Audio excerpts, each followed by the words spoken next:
কিরে বলদের বাচ্চা, এখানে খারে রয়েছ কেতার লাগি? তাড়াতাড়ি যাইবে না না এখান থেকে? হাট তাড়াতাড়ি। বলদের মতন ঘরে ঘরে আসতাছ কেতার লাগি? কি কি কি কি কি আমাকে বলদ বলছে রে? আমি হচ্ছি আস্ত গাধা। আমাকে বলদ বলছস কেতার লাগি? তুই হচ্ছ বলদ, তোর মামু বলদ, তোর চাচা বলদ, তোর দাদা বলদ, তোর 50টা গোষ্ঠী বলদ। আমাকে বলদ বলছস? হয়েছে হয়েছে হয়েছে মামুর বেটা, বহুত বকাচকা করছস। আর বকাচকা করিস না, চল আমরা এগিয়ে চলি। এখন যাইবো বসি লইয়া মাছ ধরতে।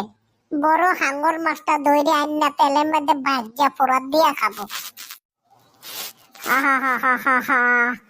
এখন আইলে লাইনে চলতে আমার পেটটা খিদায়ে সুরসুরি করতেছে। চল মাছ ধরে লই আইয়া।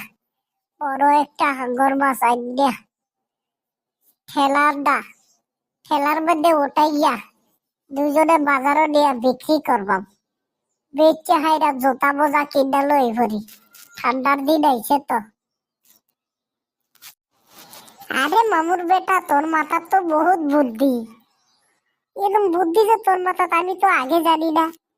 আগে জানলে তো আমি এখন কুম্বালা জুতা মোজা কিনিয়া বালা একটা সোয়েটার কিনিয়া আয়া পড়লাম। বলে যে ঠান্ডা পড়ছে রে বাবা রে বাবা, একটা কম্বল কিনুন লাগবে সাথে। চল চল চল এগিয়ে চলি।